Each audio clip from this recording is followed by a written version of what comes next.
त्या अजित पवार यांना महायुतीतून बाहेर काढा, सुदर्शन चौधरी यांनी बैठकीत खतखत बोलून दाखवले। अजित पवारांनी भाजप कार्यकर्त्यांवर अन्याय केलाय। भाजप आमदार राहुल कुल यांच्या समोर ही खतखत व्यक्त केली। शिरूर लोकसभा आढावा बैठकीत भाजप कार्यकर्त्यांनी ही मागणी केली। आता इथून पुढे तुम्हाला सल्ला, जर कार्यकर्त्यांचं मन काय सांगते आणि खरं जर निर्णय घेणार असाल तर अजितदादाला या महायुतीतून बाहेर काढा। अन्याय केलाय त्यांनी सुभाष बापूंवर, अन्याय केलाय राहुल दादांवर, अन्याय केलाय योगेश अण्णांवर। अरे मंत्री झाले असते तिघे लोक आपली, महामंडळ मिळालं असतं अनेक लोकांना। अजितदादा येऊन आमचे आबासाहेब सोनवणे शामगावने डिप्युटीचा निधी मागायला गेले आणि अजितदादा म्हणले तुमचा काय संबंध आहे, आम्ही 10% निधी देणार। अरे नको आपल्याला सत्ता ही पुढची विधानसभेची, पण अजितदादा असेल तर पाहिजे का सत्ता आपल्याला पुणे जिल्ह्यातल्या कार्यकर्त्यांना? तर या संदर्भात सुधीर मुनगंटीवार यांनी नेमकी काय प्रतिक्रिया दिलेली आहे पाहूया। आमचा निर्णय साधारणतः पक्का आहे की एनडीएच्या माध्यमातूनच आम्ही पुढे जाऊ। आता एखाद्या विधानसभेत एखाद्या कार्यकर्त्यांनी किंवा नेत्यांनी निवडणुकीमध्ये योग्य पद्धतीची मदत केली नसेल तर त्याचा राग किंवा त्याचा परिणाम हा राज्याच्या राजकारणावर काढता येणार नाही। स्थानिक ठिकाणी निश्चितपणे अशी एखादी घटना असेल तर त्याची चौकशी करून योग्य निर्णय केला जाईल। महायुतीच्या माध्यमातून महायुती समन्वय समिती अशा सर्व प्रश्नांचा योग्य समर्पक विचार करत त्यावर योग्य निर्णय करेल। पण एखाद्या मतदारसंघात एखादी घटना झाली म्हणून साऱ्या महायुतीवर परिणाम होईल असा निर्णय अपेक्षित नाहीये। दरम्यान सुदर्शन चौधरी यांच्याशी बातचीत केली आमचे प्रतिनिधी अमोल धर्माधिकारी यांनी। पाहूया। स्वतः सुदर्शन चौधरी आपल्या सोबत आहेत।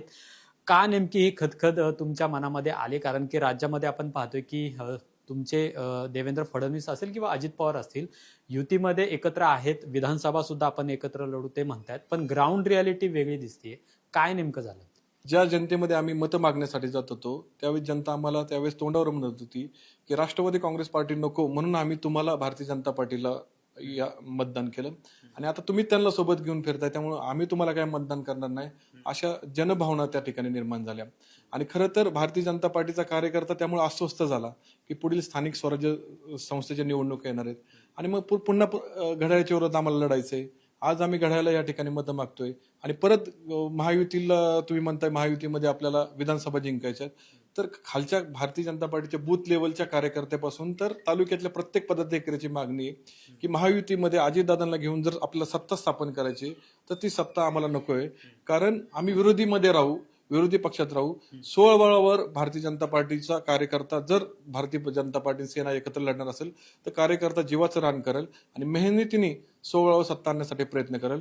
महायुतीमध्ये अजितदादांना घेऊन भारतीय जनता पार्टीचं नुकसानच होतंय, कुठल्याही विश्वासात घेतलं जात नाही। अजितदादांचा मनमानी कारभार बऱ्यापैकी होतो आणि इथं पुणे जिल्ह्यामध्ये बोलत नाही कोण, कारण अजितदादांचे प्रत्येकाच्या सहकार्यामध्ये संलग्न आहेत किंवा अनेक गोष्टीमध्ये अजितदादांनी मदत केलेली आहेत। पण आम्ही भारतीय जनता पार्टीचे कार्यकर्ते आहेत, आम्हाला राष्ट्रप्रथम, नंतर पक्ष आणि शेवटी स्वतः। आमची स्वतःची इच्छा नव्हती अजितदादांच्या राष्ट्रवादी काँग्रेस पार्टीचं काम करायचं, पण पक्षाने निर्णय घेतला आणि मोदीजींना पंतप्रधान करायचं म्हणून आम्ही त्या ठिकाणी सोबत गेलो। पण आज जर तुम्ही शिरूर लोकसभेमधले बूथ जर पाहिले, जर भारतीय जनता पार्टीचे जे मेन पदाधिकारी त्यांचे बूथला घड्याळ पुढे आहेत, पण जे तालुक्याचे जिल्ह्याचे नेते आहेत राष्ट्रवादी काँग्रेस पार्टी त्या ठिकाणी बूथ आपण पाहिलं तर त्या ठिकाणी तुतारीला खूप मोठं लीड आहे। त्यामुळे भारतीय जनता पार्टीचे कार्यकर्ते ठाम मत झाले की राष्ट्रवादीला जर सोबत घेतलं तर जनता आपल्याला स्वीकारणार नाही आणि मग महायुती सोबत राहून भारतीय जनता पार्टीच्या कार्यकर्त्यांचं नुकसान होतं। कॅमेरामन पियुष येरवडेकर सह अमोल धर्माधिकारी, लोकशाही मराठी, पुणे। या संदर्भात रुपाली पाटील ठोंबरे यांनी देखील काय प्रतिक्रिया दिलेली आहे पाहूया।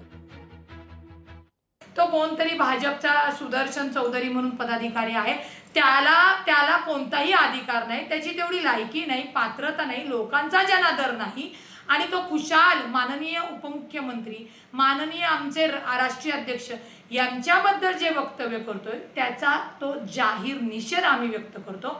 आणि भाजपनी अशा ज्या काही पक्षाच्या त्यांच्या मीटिंग होतात त्याच्यामध्ये ही लायकी नसलेली लोक जी काही बरगळ ओकतात त्यांच्यावर त्वरित कारवाई करावी, अन्यथा याच्या पुढे आम्ही आमचं तोंड सोडलेलं दिसेल।